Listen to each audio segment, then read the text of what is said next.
નમસ્કાર, હું છું શીતલ. આપ જોઈ રહ્યા છો હેડલાઇન ન્યૂઝ.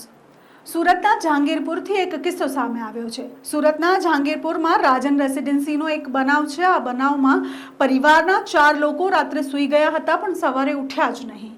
તર્ક વિતર્ક ચાલી રહ્યા છે. કોઈક તેને સામૂહિક આપઘાતનું નામ આપી રહ્યું છે ને કોઈક ફૂડ પોઈઝનિંગ પણ કહી રહ્યું છે. પરિવારના લોકો અત્યારે એકત્રિત થયા છે. જે લોકો મૃતક છે તે લોકોને હોસ્પિટલ લઈ જવામાં આવ્યા અને તેઓનું પોસ્ટમોર્ટમ કરવામાં આવી રહ્યું છે. વાત ફૂડ પોઈઝનિંગની એટલા માટે સ્ટ્રોંગ થઈ શકે કારણ કે જ્યારે મૃતદેહો પડ્યા હતા તેની બાજુમાં વોમિટ પણ થયેલી છે, એટલે કે ઉલટી પણ કરેલી છે મૃતકોએ. એટલે આ ફૂડ પોઈઝનિંગનો પાક્કો કિસ્સો હોય તેવું લાગે છે. પણ હાલ જે બીજી વાતો ચાલી રહી છે તે વાતોમાં એવું કંઈક નજર આવે છે કે પતિએ જે છે તે પોતાના પરિવારને દવા આપી દીધી છે અને તેના પછી એ ઝેરી દવા આપીને પરિવારજનો મૃત પામ્યા હોય તેવું લાગી રહ્યું છે.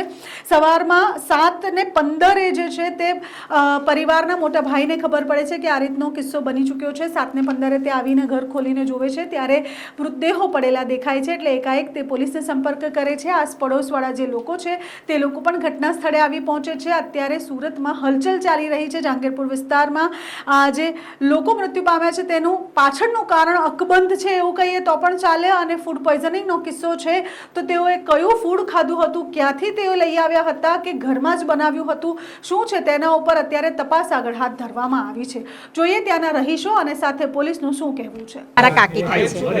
એ લોકો રાત્રે જમીને સૂતા, બધા મહેમાન હતા તે બધા જુદા પડ્યા થોડાક હતા. તે વહુ ને છોકરો નીચે રહી છે તે નીચે ગયા. આ લોકો બધા વાતો કરતા હતા, સૂઈ ગયા. સવારે એમના વહુ નાસ્તો બનાવ્યો, મહેમાન હતો એટલે કે હું નીચેથી નાસ્તો ઉપર આપી આવું. એમને ઉપર આવીને જોયું તો કંઈ દરવાજો ખોલતા નહીં હતા ને દરવાજો આવી તો ખોલીને એમણે જોયું કે આ લોકો ઉઠતા નથી. એટલે એમના વહુ ને છોકરોને આવીને પછી 108 ને બધાને જાણ કરીને અહીંયા થયું. શું થયું એ કોઈને અંદાજ જ નથી આવતો. અમને હમણાં એમના છોકરાને મેં ફોન કર્યો ને લાસ્ટ ટાઈમ 9:30 કે હું આવવાની છું તમારા ઘરે, તો કે તમે આવી જ જાઓ, અહીંયા આવું થઈ ગયું. 4 જણા છે, લેડીઝ 3 છે, 3 એક જેન્ટ્સ છે, 3 લેડીઝ. કાંઈ નહીં, અમે તો અહીંયા નથી રહેતા,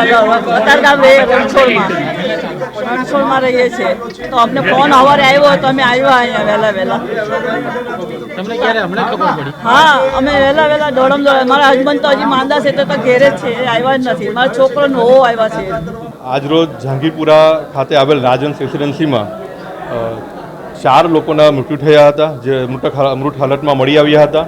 જેમાં પરિવારના જે પુત્ર છે તેમની 2 માસી છે, એક માસા છે અને એક મમ્મી છે.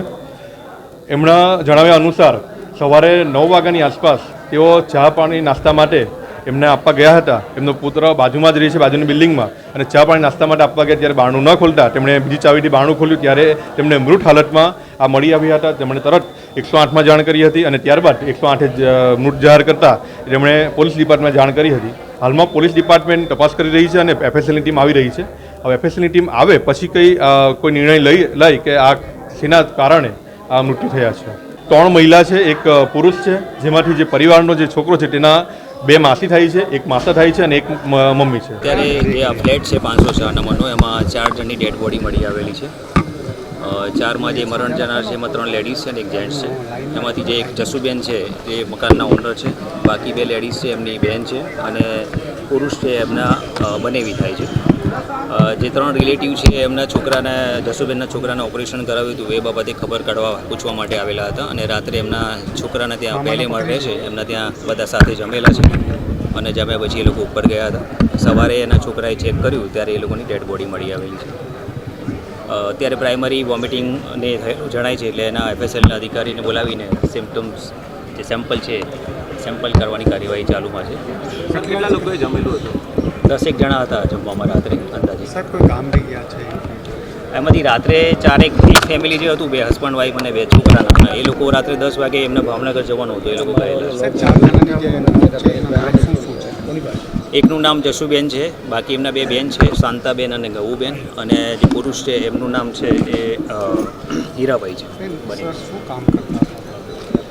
હીરાભાઈ છે એમની દુકાન હતી ભાવનગરમાં, અને આ જસુબેન જે છે એ બેંકમાં પટાવાળા તરીકે ફરજ બજાવે છે. સાહેબ, પ્રાથમિક વિગતમાં શું બહાર આવ્યું છે? પ્રાથમિકમાં અત્યારે કદાચ કોઈ પોઈઝનસ વસ્તુ કે ફૂડ પોઈઝનિંગનો ઇસ્યુ હોઈ શકે છે. અને ગેસ ગીઝર ચાલુ મળી આવ્યું છે તો એમાં ગેસ ગીઝરના લીધે કોઈ પણ શક્યતા છે કે કેમ એ પણ ચકાસવાનું ચાલુ.